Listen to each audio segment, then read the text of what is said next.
7 నుంచి 16 years అబ్బాయిలున్న parents ఒక్క నిమిషం ఆగండి. మీ అబ్బాయికి వీడియో గేమ్స్ ఇవ్వక ముందే ఫస్ట్ వీడియో చూడండి. మీకు ఇది హార్మ్లెస్ ఫన్లా అనిపిస్తుందేమో, కానీ అది మెల్లిగా మీ అబ్బాయి బ్రెయిన్ ని మార్చేస్తుంది. మీకు ఎవరూ చెప్పని నిజం ఏంటో తెలుసా? నేను గేమ్స్ చెడ్డవి అనట్లేదు, బట్ టైమింగ్ ముఖ్యం అంటున్నాను. ఎలా ఇస్తున్నారు అనేది ముఖ్యం, అండ్ దీనివల్ల మీకు ఏం జరుగుతుందో తెలియాలి. ఇలాంటి ఇన్ఫర్మేషన్ మీకు చాలా యూస్ఫుల్ అవుతుంది, సో చివరి వరకు చూడండి. Fast dopamine. గేమ్ గెలిచినప్పుడల్లా మీ అబ్బాయి బ్రెయిన్ లో డోపమైన్ అనే కెమికల్ విడుదలవుతుంది. అది ఒక హ్యాపీ కెమికల్ అన్నమాట. ప్రాబ్లం ఏంటో తెలుసా? వీడియో గేమ్ ఆ డోపమైన్ ని చాలా తొందరగా చాలా ఎక్కువగా ఇచ్చేస్తుంది. ఆ తర్వాత అసలు జీవితంలో అంటే రియల్ లైఫ్లో బుక్స్ చదవడమైనా, బయట ఆడడమైనా, ఫ్రెండ్స్తో మాట్లాడడం అంటే ఇవి చాలా స్లోగా డోపమైన్ ఇస్తాయి. సో వాడి బ్రెయిన్కి ఇప్పుడు నెమ్మది అనేది సరిపోదు, కాబట్టి అసలు జీవితం అనేది బోరింగ్గా అనిపిస్తుంది. ఇది వాడి తప్పు కాదు, ఇది brain chemistry. Second, reward system మారుతుంది. గేమ్లో అయితే చిన్న పనికి వెంటనే రివార్డ్స్ వచ్చేస్తాయి. ఒక లెవెల్ తర్వాత ఇంకో లెవెల్, వెంటనే కాయిన్స్, పాయింట్స్, సెలబ్రేషన్ అనేటివి ఉంటాయి. అసలు జీవితం అలా పనిచేయదు కదా. మార్క్స్ కావాలంటే నెలలు చదవాలి, స్కిల్ కావాలి అని అంటే సంవత్సరాలు పడుతుంది. చాలా ప్రాక్టీస్ అవసరం. గేమ్కి అలవాటు పడ్డాక మీ అబ్బాయి షార్ట్ కట్స్ని కోరుకుంటాడు. కష్టపడడం మీద నమ్మకం పోతుంది. ఎఫర్ట్ అనే మాట వాడికి చాలా భారంగా అనిపిస్తుంది. Third, attention span. ఈ అటెన్షన్ స్పాన్ కూడా తగ్గిపోతుంది. గేమ్లో ప్రతి 2 సెకండ్స్కి కొత్త విషయం జరుగుతుంది. వాడి బ్రెయిన్ దానికి అలవాటు పడిపోతుంది. ఆ తర్వాత స్కూల్లో టీచర్ నెమ్మదిగా చెప్తూ ఉంటే వాడు కాన్సన్ట్రేట్ చేయలేడు. మీరు మాట్లాడుతుంటే వాడి మనసు వేరే చోట ఉంటుంది.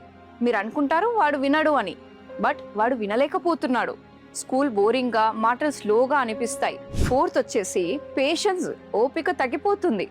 గేమ్లో గెలుపు వెంటనే వచ్చేస్తుంది, కానీ అసలు జీవితంలో ఎదురు చూడడం, వెయిట్ చేయడం, మళ్ళీ ట్రై చేయడం ఉంటుంది. ఇన్స్టెంట్ విన్స్కి అలవాటు పడ్డ బ్రెయిన్ అసలు జీవితంలో చిన్న ఆటంకానికి కూడా ఫ్రస్ట్రేట్ అయిపోతుంది. బస్ లేట్ అయిపోతే కోపం, వాడిని నో అంటే కోపం. ఫిఫ్త్ వచ్చేసి ఇమాజినేషన్ ఆగిపోతుంది. ఎస్, గేమ్స్ అన్నీ కూడా రెడీమేడ్గా ఉంటాయి కదా. కలర్స్ అని, స్టోరీస్, క్యారెక్టర్స్, ఇవన్నీ ప్రపంచం అన్నమాట. అన్నీ రెడీగా ఉంటాయి. వాడి బ్రెయిన్ ఏమీ క్రియేట్ చేయనక్కర్లేదు, కేవలం కన్జ్యూమ్ చేస్తుంది అంతే. చిన్నప్పుడు పిల్లలు ఒక కట్టెని గన్లా, ఒక బాక్స్ ని కార్లా అనుకొని ఆడేవారు కదా, అదే ఇమాజినేషన్. ఈ గేమ్ అనేది ఆ శక్తిని తీసేసుకుంటుంది. నౌ సిక్స్త్ వచ్చేసి ఎస్కేప్. గేమ్ అనేది ఒక ఎస్కేప్ అవుతుంది. మీ అబ్బాయికి బాధ వచ్చినప్పుడు, కోపం వచ్చినప్పుడు వాడు ఆ ఎమోషన్ ని ఫేస్ చేయడు, వాడి గేమ్ లోకి పారిపోతాడు. అంటే వాడు ఎమోషన్స్ ని హ్యాండిల్ చేయడం నేర్చుకోవట్లేదు, వాడు వాటిని దాచడం నేర్చుకుంటున్నాడు. ఇది చాలా ప్రమాదం. ఎందుకంటే రేపు పెద్ద అయితే స్ట్రెస్ వచ్చినప్పుడు, బాధ వచ్చినప్పుడు వాడి దగ్గర ఒక టూల్ ఉంటుంది, పారిపోవడం. నౌ సెవెంత్ వచ్చేసి యాంగర్. కోపం అనేది విపరీతంగా పెరిగిపోతుంది. మీరు ఆ గేమ్ ని ఆపమన్నప్పుడు వాడు ఎందుకు ఇలా బిహేవ్ చేస్తున్నాడో తెలుసా? ఎందుకంటే ఆ క్షణంలో వాడి బ్రెయిన్ డోపమైన్ లో ఉంటుంది. మీరు దానిని ఇమ్మీడియట్ గా ఆపేస్తున్నారు. వాడి బ్రెయిన్ కి అది ఒక షాక్ లా ఉంటుంది. ఇలా చేశాడని చెప్పి వాడు చెడ్డ పిల్లోడని కాదు, ఇది విత్డ్రాల్ అన్నమాట. పెద్దవాళ్ళకి అడిక్షన్ నుంచి ఎలా ఉంటుందో పిల్లలకు కూడా అలాగే. ఎయిత్ వచ్చేసి సోషల్ కనెక్షన్. అది కూడా తగ్గిపోతుంది. స్క్రీన్ క్యారెక్టర్స్ లో మాట్లాడడం చాలా ఈజీ, రియల్ మనుషులతో కష్టం అనిపిస్తుంది.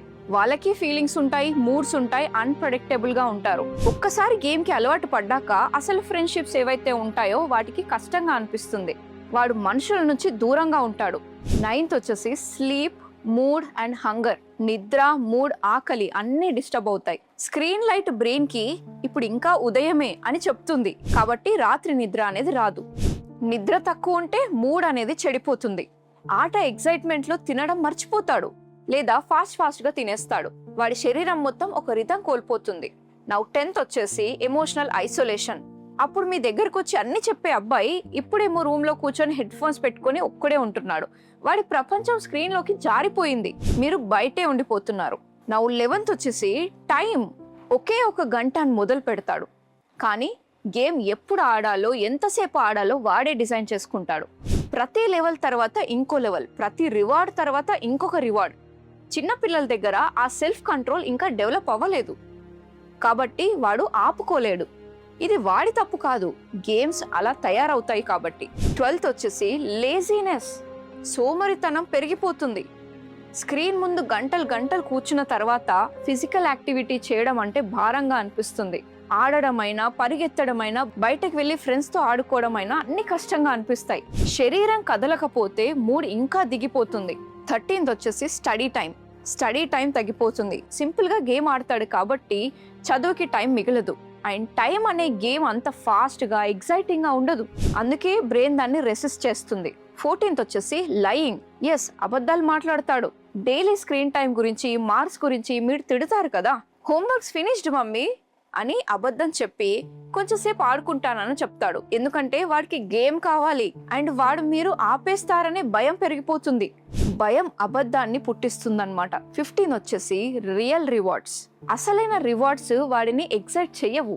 మీరు మంచి మార్క్స్ వస్తే సైకిల్ కొనిస్తా అంటారు కదా, వాడు పట్టించుకోడు. ఎందుకంటే గేమ్ లో రివార్డ్స్ అనేవి వెంటనే వస్తాయి. బట్ సైకిల్ కావాలనంటే నెలలు వెయిట్ చేయాలి. దాని తర్వాత వస్తుంది. అప్పటి వరకు వాడి మూడ్ ఉండదు.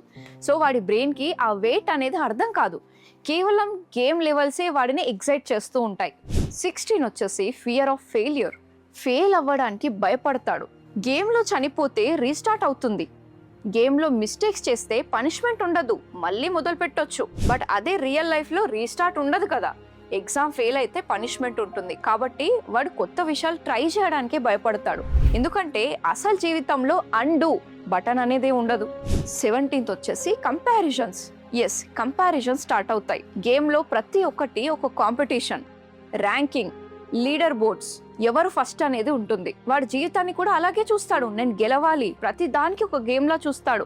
బట్ ఈ ప్రాసెస్లో రియల్ హ్యాపీనెస్ని మర్చిపోతాడు. కేవలం గెలుపు మాత్రమే మిగులుతుంది. 18 బోర్డమ్. ఈ బోర్డమ్ని తట్టుకోలేడు. ఇది చాలా ముఖ్యం. వాడు ఖాళీగా కూర్చోలేడు, సైలెంట్ని తట్టుకోలేడు. కానీ అసలైన క్రియేటివిటీ, అసలైన ఆలోచనలు ఈ బోర్డంలోనే స్టార్ట్ అవుతాయి. ఏం చేయడానికి లేనప్పుడు బ్రెయిన్ కొత్త విషయాలు ఆలోచిస్తుంది. ఈ గేమ్ వచ్చేసి ఆ గ్యాప్ని తీసేస్తుంది. కాబట్టి వాడు ఇంకా ఆలోచనే ఆపేస్తాడు. 19 క్యూరియాసిటీ తగ్గిపోతుంది. పిల్లలు క్వశ్చన్స్ అడుగుతారు. ఎందుకు, ఎలా, అదేంటి, అలా అడగడం మంచిదే. కానీ ఒక్కసారి ఆ గేమ్కి అలవాటు పడ్డాక వాడు ప్రశ్నలు అడగడం ఆపేస్తాడు, ఎక్స్ప్లోర్ చేయడం ఆపేస్తాడు. ఎందుకంటే ఆన్సర్స్ అన్నీ ఈ స్క్రీన్లోనే ఉంటున్నాయి కాబట్టి ఆలోచన అవసరమే పోతుంది. 20 వచ్చేసి ఐడెంటిటీ. ఇప్పుడు లాస్ట్ అండ్ మోస్ట్ ఇంపార్టెంట్ విషయం, గేమ్ వాడి ఐడెంటిటీ అవుతుంది. వాడి స్కిల్స్ కాదు, హాబీస్ కాదు, వాల్యూస్ కాదు.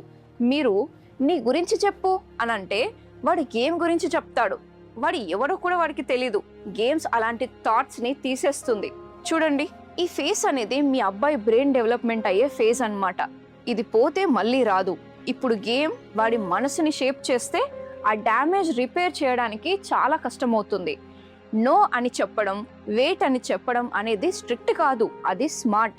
నేను మీ సౌజన్య పేరెంటింగ్ కోచ్. నేను రోజులానే పేరెంట్స్తో పనిచేస్తాను. స్క్రీన్ వాళ్ళ లైఫ్ని కంట్రోల్ చేయకుండా గైడ్ చేస్తాను. మరి మీరు మీ అబ్బాయిని స్క్రీన్ డ్యామేజ్ నుంచి కాపాడాలి అని అనుకుంటున్నారా? నేను ఒక అల్టిమేట్ పేరెంటింగ్ మాస్టరీ అనే కోర్స్ని ఆల్రెడీ డిజైన్ చేశాను. అందులో నేను simple tools and result oriented టూల్స్ని నేను డిజైన్ చేశాను. లింక్ డిస్క్రిప్షన్లో ఉంది. ఇప్పుడే వెళ్ళి రిజిస్టర్ చేసుకోండి.